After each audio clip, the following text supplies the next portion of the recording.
আমার একটি ভিডিওতে বিক্রম রয় নামে একজন কমেন্ট করেছে, পশ্চিমবঙ্গের ভাষা হচ্ছে মাতালের মতো, মদ খেয়ে খেয়ে ভাষাটাকেই তারা বিকৃত করে ফেলেছে। আর বাংলাদেশের মানুষ শুদ্ধ উচ্চারণ করে। আমাদের বাংলাদেশের ভাষা অনেক শুদ্ধ ও শ্রুতিমধুর।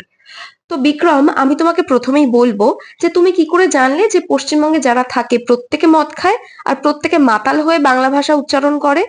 তো এটা তো ঠিক কথা হলো না। আর দ্বিতীয়ত আর একটা কথা আমি তোমাকে বলবো, সেটা হলো শুদ্ধ বাংলা যেটাকে বলে সেটা হলো সাধু ভাষা। তো সাধু ভাষায় আমি যতটা জানি, বাংলাদেশ হোক বা পশ্চিমবঙ্গ হোক, সাধু ভাষায় কিন্তু আজকালকার দিনে কেউই কথা বলে না। প্রত্যেকে কিন্তু কথ্য ভাষা বা চলিত ভাষাতে কথা বলে। আর এই কথ্য চলিত বা আঞ্চলিক ভাষা যেটা, সেটা কিন্তু প্রত্যেক 20 কিলোমিটার অন্তর অন্তর কিন্তু সেটার রূপ বদলাতে থাকে। তাই প্রত্যেকটা বাঙালির মতো করে উচ্চারণ করে। কারোর উচ্চারণ ভুল, কেউ মাতালের মতো উচ্চারণ করে, এরকম কমেন্ট কিন্তু আমাদের করা উচিত নয়। ঠিক আছে?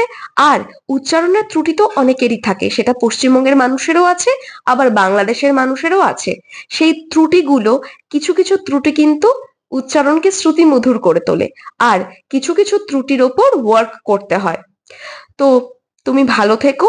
আর ভবিষ্যতে এরকম ধরনের কমেন্ট করার আগে কিন্তু একবার ভেবো।